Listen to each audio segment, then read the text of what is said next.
Hi guys, welcome back. We've got Tim. Thank you so much, Tim, for joining us on this crazy weekend of rugby. First thing is, fantastic. Round four, the Six Nations has arrived. It took 4 rounds, but we're here. How are you feeling after that craziness?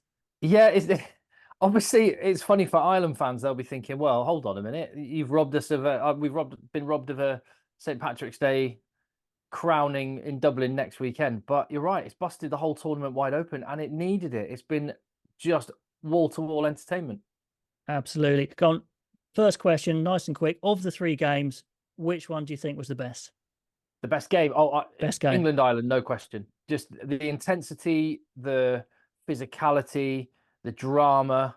I mean, all the games were fantastic in their own way.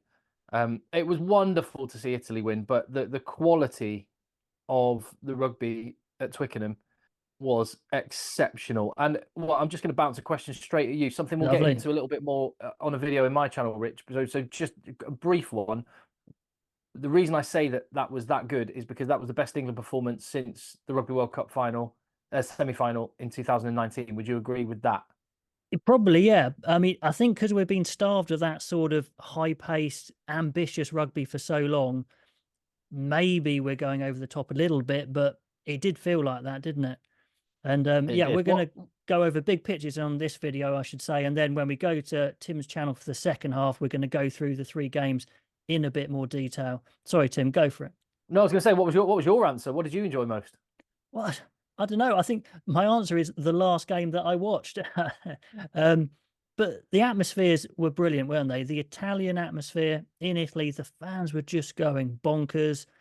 And then the England fans have been starved of that sort of thing for so long. And well, let's go in for the big themes here. Even though England had been winning at times, say in the World Cup, and they'd been winning under Eddie Jones occasionally, I think that excitement is important. Engaging the fans is important. I know you can win in many different ways, but the way that Borthwick, for some reason, has taken the shackles off this team now seems to have just lit a fire in the fans. And I do think there's something to be said for actually deliberately playing, some exciting rugby, not just playing by the stats. Why do you think he's turned around? Was this his plan all along, or had he just reacted to, the circumstances? He's a pretty stubborn and belligerent guy who he has very much his own fixed plan. So I think this was probably, broadly speaking, always the plan. But I do think it's been swayed partly by the media, but I also get the impression partly by the players, and that Really? that they there were rumblings during the Rugby World Cup that not all of them were completely buying into it. But I think there was enough people that worked with him at Leicester and Saracens, the core of the team, that were like, no, this plan's, just stick with it. But so I think it's probably a little bit of all of it in the melting pot, but it's not dissimilar to what you did at Leicester. Very pragmatic to start with, lay the foundations, defense, kick, chase, squeeze pressure, take 3 points, win, and then he gradually opened it up. Yeah, it is a massive shift though in tactics, isn't it? From the literally set piece kick chase of the World Cup to a completely different approach here. And it just feels like it's a little reactive because he's been playing Furbank the last couple of matches. Whereas you would say if he was going to try a new fullback, the Italy and Wales game seemed the logical choice. And I don't know, it seems like he is reacting and he's not too stubborn that he will listen to people. Do you actually think he's been influenced by, the media, the fans, that sort of thing as well? Yeah, I think that. Really? I think probably a little bit. But that said, I'm just going. No, I'm going to go back on what I said. No, he Okay. did it. He did it during the Rugby World Cup, didn't he? With Marcus Smith at At fullback. fullback, yeah, So absolutely. I mean, they played still within quite a constrained structure, but the slightly different game plan was there during the World Cup. Just like you say, it just feels like the players are playing with heads up, looking where the space is. Real rugby basics, and yeah, they delivered. It was good.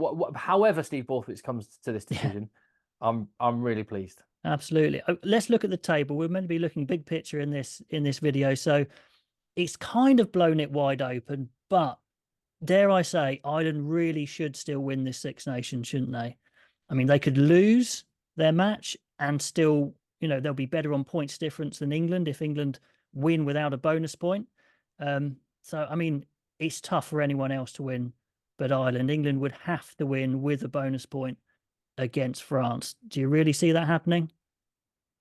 But no, I don't think I see England scoring 4 tries against France. Well, I suppose they could, but I don't think that will happen. And Ireland lose with no losing bonus points or try bonus points. So no, it's Ireland's to lose. And as much as it will feel for Irish fans like there's it's been slightly tainted with not being the back-to-back Grand Slams. I think that this weekend just highlights just why winning a Grand Slam, let alone 2 in a row, is a very special and rare thing. It's an incredibly difficult competition to win. And Irish fans should not look past just winning a Six Nations would be a brilliant achievement. Winning 2 of those in a row would be very special. Yeah, absolutely. And they were close. They were close to winning that game. They played poorly. They nearly won. They're going to be at home to Scotland. And if they put in a good performance and win the Six Nations again, I think it's a good result, isn't it? Plus a little bit of humbling in the middle is always good to keep you grounded as well. So Rich, give me you're great at this sort of stuff. oh yeah, what's this? What are the permutations of who could finish where? Because who can finish bottom, who can finish second, who can win? Now, I'll say we are doing this Sunday night after the craziness. I haven't sat down and I worked out all the permutations out yet. But just by going for the seat of my pants, I think Ireland, yeah, they're winning unless England win with a bonus point. That's it. Ireland can lose, draw, win, whatever. They're probably winning unless something crazy happens. But then it's a bun fight. England 12, Scotland 11, France 11. That could go absolutely any way. France, England, yeah. And then you have Wales, Italy, the last game, which we thought was going to be the decider for the wooden spoon or whatever you want to call it. And it kind of is, but Wales have to win. They're 4 points behind. And even then, they'd have to win by, I think it's 12 or 11, because it would go head to head then, I guess, wouldn't it? Something like that. Anyway, 11 or 12, Wales would have to win. Or they get a bonus point win. That could do it. Italy, they could fly up the table. They're only 4 behind France and Scotland. So a bonus point win, they could go up to 3rd, which would be something. And then, yeah, Scotland, France, they could finish anywhere mid-table as well. So it's exciting in the mid-table. I don't think the championship is really on for England, but we can always dream. But yeah, that's how I see the permutations. And a word for lifting giants. Will Rowlands was wearing the Lifting Giants lifting supports designed to fit your hand, scientifically tested to be better than normal lifting blocks. If you want 20% off those, it's the code RugbyAnalyst20. All the details in the description below. I think it's all about the middle of the pack here. Who's going to come away with positives? Who's going to, have negatives? I tell you what, if Scotland lose, here's a question, big picture question for you. If Scotland lose against Ireland, which away at Ireland they could easily do, is this time where Gregor Townsend goes, okay, look, I've given it absolutely everything. I've tried controlling the team and playing a kicking game and disciplining Finn Russell. I've tried just saying, just play, go crazy, and it still hasn't quite worked. Does he go, okay, that's my time now? I don't think Gregor Townsend will say that. No? Maybe the bosses at the SRU may say that, but then they've thrown their weight in behind him before the Rugby World Cup, didn't they? So I probably don't see either of those things happening. Okay, so it's Gregor Townsend carries on, you reckon? Whatever. Well, yeah, unless he's got a lucrative job offer waiting and he feels like he's had enough, then I think he'd probably wait to be paid out, because he's just got that fresh couple of year contract from the SRU that he got just before the Rugby World Cup even. Just on the wooden spoon thing. Yeah. So what is the wooden spoon? I knew you were going to ask that. Damn because it. When I was growing up and watching the Six Nations, to me, the wooden spoon was like the inverse of the Grand Slam. The Grand Slam is when you win all 5 matches. The wooden spoon is when you lose all 5 matches. But it seems to have morphed in some people's mind into the wooden spoon just means finishing bottom. Yeah, I even looked this one up. I even looked, it's not for you, but just for people who are asking. And I think I read somewhere, probably it's Wikipedia, that it's just coming last. That's what it is now. But I think traditionally it was losing all your matches. So I think it may have changed around. There's not an actual wooden spoon that gets given to them. So I don't think I think I they don't should. think it, yes, there should be 100%. I think that you know how you have Champions Cup winners put stars on on their Yeah. crest. You I should think the national team should you should be have forced little to have wooden spoons. spoons on your, oh, that is a cruel and And then unusual when you punishment. win a title, you can Yeah. take one of the spoons off. Just have Right, it there as a nice. bit of shame. Now that's the thought for a change in world rugby. Anyway, don't know. Pop your answers below. I think, yeah, traditionally it's not winning a game, but I think it is kind of accepted that it's being last. But Okay. whatever. But go on then. Scotland, big picture stuff.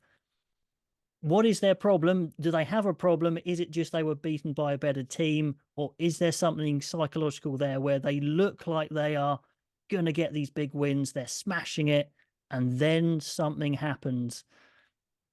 Did you see Yeah, it I in think this match? I think the big picture assessment of Scotland here, without going into the weeds of the match, is firstly, fundamentally, there's an issue of depth.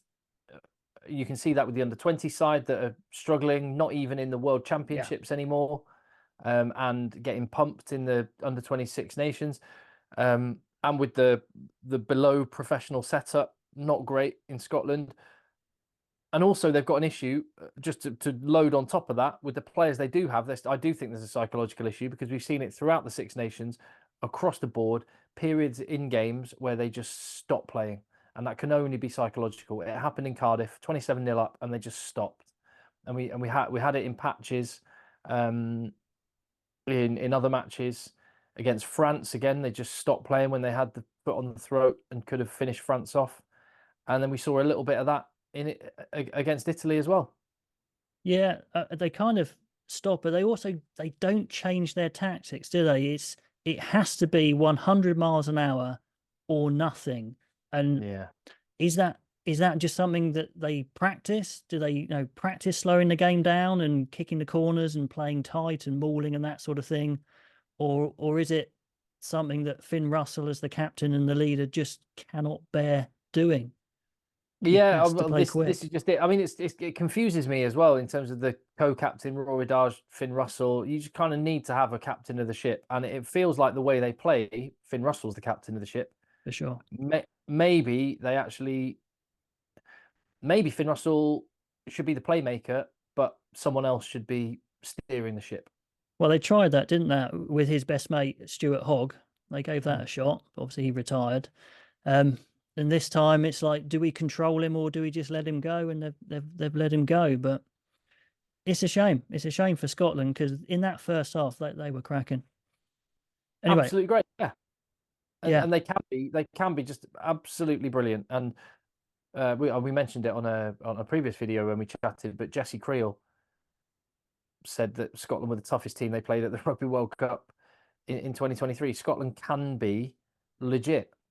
They just can run cold as well. And that to me can only be psychological, whether that's coaching, whether that's leadership within the playing group, whether that's I've not enough games for the players at the top level. You know, you don't see Glasgow and Edinburgh in late stages of Champions Cup knockouts. I don't know what it is, but to me, definitely there's something psychological there. absolutely. I think there is. I mean, they're a settled side. They should be putting those sides away, shouldn't they? I think. Mm. England, France, Wales, I'd say they're the big picture for me. They're the teams that are trying to find their new identity. And, you know, and all three clicking to some extent, I would say. I thought Wales today looked like they knew what their game plan was. You could tell what the plan is, where they're trying to go, but they don't have the players. Is that pretty much it? Yeah, you saw when the 9 and 10 went off and they changed that, the game just completely went away from them and Big time. crumbled. That happened to coincide with the fact that France were able to bring on 300 kilograms of front five meat Oh, in Colombe and Taufa Finua, and they made an absolutely massive difference. It's one of the things Warren Gatland said. The after the World Cup was when he was recommending changes to World Rugby. He wanted fewer substitutions or fewer replacements, and I think he is the Wales head coach. That would definitely benefit Wales if teams have fewer head coaches, because they were trying to play at a pace which was moving these big Frenchmen around, but they can bring 4 of them off the bench and that's it. Fresh legs. Wales cannot do that. I mean, Antonio, struggles to move around a pitch at the best of times, but if when he's blowing, you take him off and bring, was it Colombier, who's like, he's bigger. Yeah. It's ridiculous. And the way he just leaved himself over the line for that try, it was almost unfair. Yeah. Yeah, agreed. So, yeah, there's something there. It's definitely not Gatland ball. No. It's a million miles away from that. There's and it's quite exciting, but I think, as you sort of pointed out with Scotland, it's actually the reason why I really enjoyed the England performance, and actually why the French performance was, whilst it's got a lot of things it can improve on, it was still quite good to watch.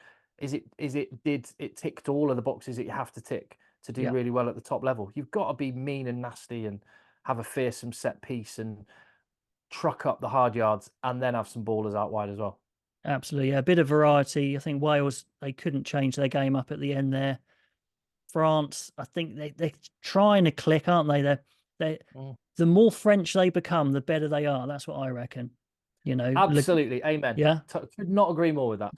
Absolutely, I think they were moving away from that at the beginning of the tournament, and they're starting to come back into it with the offloads, with the bit of flair from Le Garrec for sure. And Italy as well. Let's finish this segment, shall we, on Italy? Just saying, well done. What a fantastic, and they've been good. They've been good all tournament. And the wins, it has been close, hasn't it? I just didn't think it was going to be this one. But no, but they've demonstrated they're a tough team to beat in Rome. But you've got the context here as well. Is this is only a few months since they were abject at the Rugby World Cup. They needed to put in a performance. If they can back it up with another game, another top performance against Wales next week, it will be a massive rebound for them. But just on its own, what they've already achieved in the Six Nations, when you add to that what the under-20s are doing, who put Scotland handily to the sword at the weekend, it's really positive. So a lot of question marks were very much hanging over Italy after the World Cup. And great for them that they've responded. And I just hope that it captures the imagination of the Italian crowd. The stadiums looked brilliant this weekend, didn't they?